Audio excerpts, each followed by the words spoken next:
liberado capacidade total nos estádios, né, aqui no estado de São Paulo. Então, e um jogo fundamental para nós. Então, já vou até aproveitar aqui para fazer um convite para a nossa torcida, para que compareça, para que confie, porque nós estamos trabalhando muito e é um objetivo nosso, é um sonho nosso conseguir esse acesso para nós, para o clube, para a torcida. Então, eu creio que nessa reta final e agora, principalmente nesse jogo, para que eles possam vir, para que eles possam lotar o estádio, possam apoiar a gente, que eu tenho certeza que nós vamos fazer uma parceria muito boa e no final a gente vai estar comemorando mais uma vitória.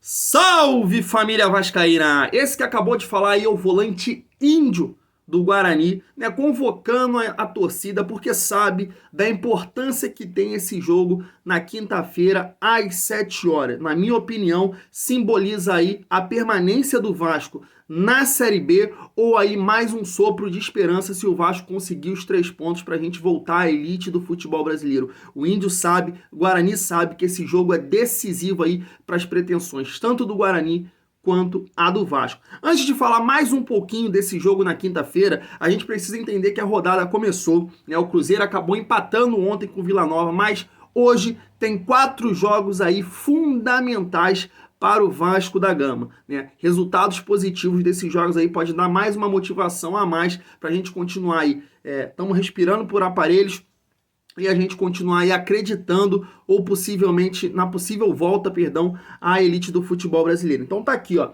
O Vitória joga hoje contra o CSA, jogo importantíssimo pro Vasco, porque o CSA está à frente do Vasco. Tem também Brasil de Pelotas e Avaí, fundamental que o Avaí permaneça com 53 pontos. Tem também Brusque e Náutico, Náutico com uma vitória passaria o Vasco, dificultando mais, né, você ter mais um time à frente do Vasco.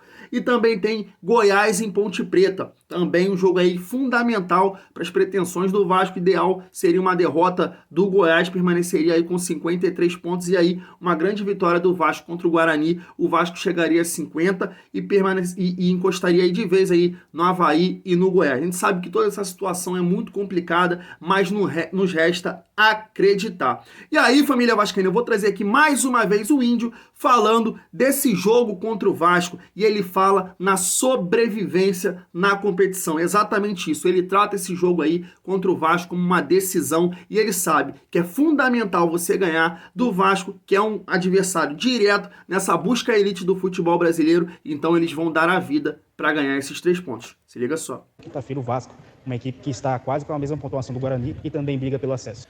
Bom, espero que seja um jogo muito difícil, né? Nós sabemos da qualidade do Vasco e nessa reta final, né, eles estão praticamente com o mesmo número de pontos que nós, então a cada rodada eles estão brigando pela sobrevivência também, assim como nós.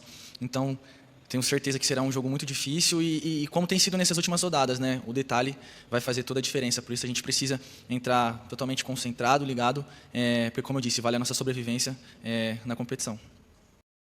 Mas espero que os jogadores ali junto com o Diniz entendam que esse jogo é fundamental. Na minha opinião, uma derrota ou um empate, o Vasco concretiza a sua permanência na Série B. O Vasco tem que ganhar, independente dos resultados de hoje, o Vasco tem que pensar só nos 3 pontos. Acho que se o Vasco não conseguir os 3 pontos, infelizmente a gente vai permanecer na Série B. Me machuca muito falar isso, me dói demais, porque nunca imaginei que já é desastroso o Vasco cair 4 vezes, mas você permanecer numa competição, você sendo o Vasco, um time gigante, com a torcida que tem, com a maior folha salarial da competição, e mesmo assim você disputar essa competição e ficar nela, você nenhuma vez figurar entre os 4 melhores da competição, isso é triste, isso é patético e mostra que o trabalho da gestão foi realmente uma merda. Resumindo, uma bosta.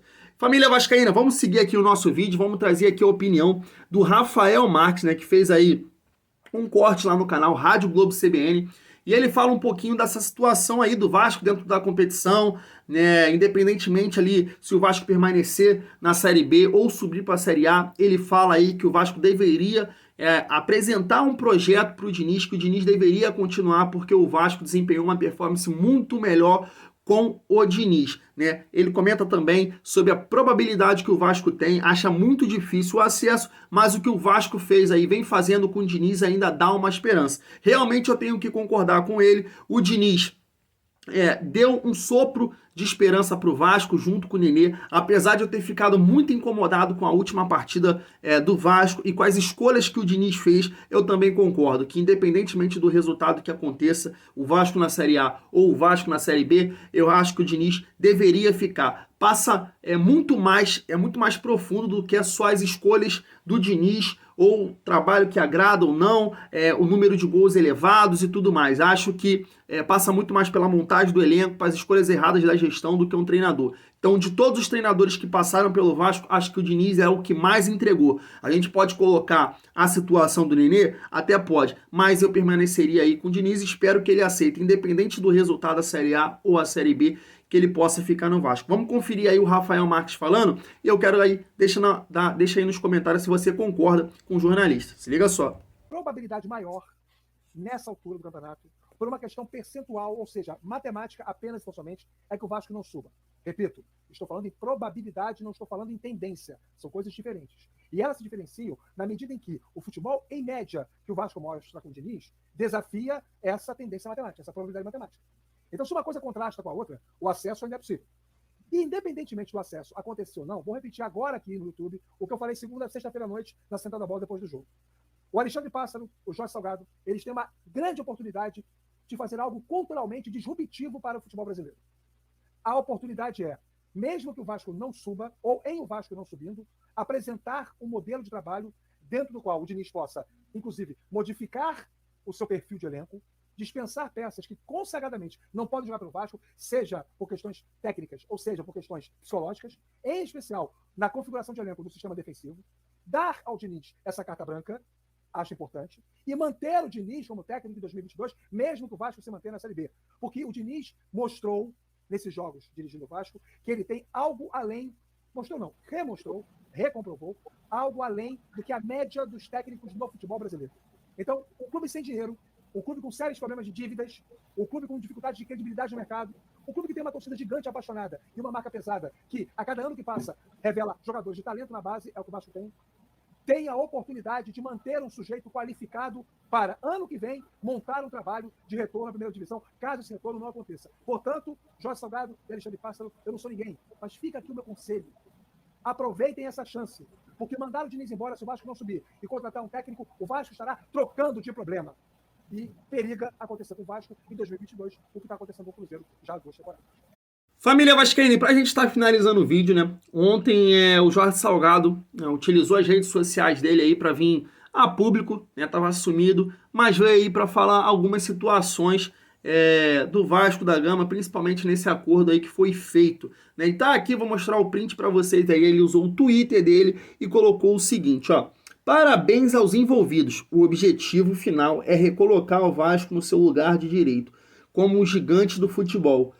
Continuamos trabalhando incansavelmente à frente. Saudações vascaínas. Sinceramente, família vascaína, eu acho que o Salgado, às vezes, ele pensa que tá em, sei lá, cara, num mundo paralelo, num mundo, numa brisa diferente, que meu Deus, cara, não dá pra entender como um cara é capaz de falar isso. Parabéns aos envolvidos. O Vasco nessa situação, recolocar o Vasco no seu lugar de direito, seria também voltar à elite da Série A. Não só voltar, mas voltar com tranquilidade, não passando toda essa situação que vem passando. Então, realmente, eu não entendo como tem gente ainda que defende, ou que passa pano, ou que não fala das escolhas dessa gestão. Então, para complementar aqui, ele faz um segundo Twitter e bota aqui, ó: hoje é dia de darmos mais alguns passos largos para frente.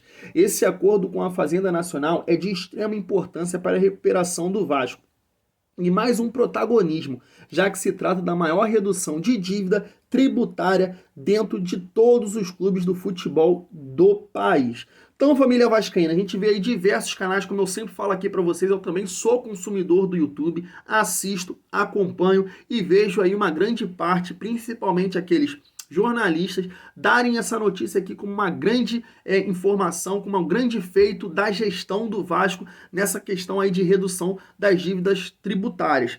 Mas aí, família vascaína, o Levin, né, um candidato que realmente eu esperava que possa ser ainda presidente, se não for pela justiça, que na próxima eleição ele consiga sim, né, E aí, família vascaína, o Levin usou aí a conta dele no Instagram e fez essa postagem para de alguma maneira alertar o torcedor vascaíno. Porque a gente precisa entender o seguinte, isso aqui é uma prática que, independentemente do que passam para nós torcedores, eu não entendo nada disso.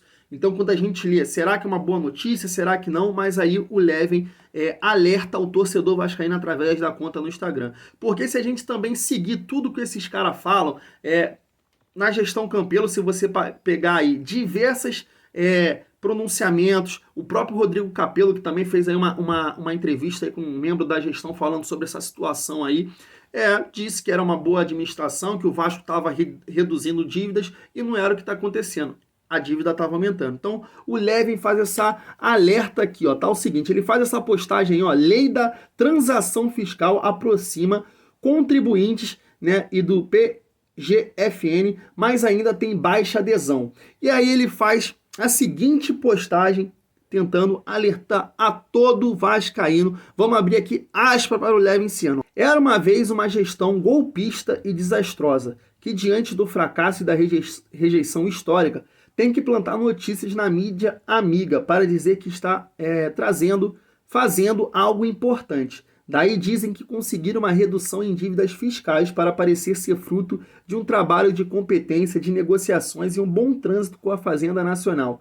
Pois bem, tal redução é um programa do governo federal para qualquer devedor de mais de 15 milhões que queira não precisar ser competente, basta requerer que será atendido e obterá o desconto de 50% em juro, multas e correção, né, família? E aí ele explica aqui basicamente sobre toda essa situação. Eu vou ler aqui o final da postagem, que é bastante extensa, mas é o seguinte, o que o torcedor vascaíno precisa entender. E aí ele coloca, ou seja, mais do mesmo, sempre que não deu certo.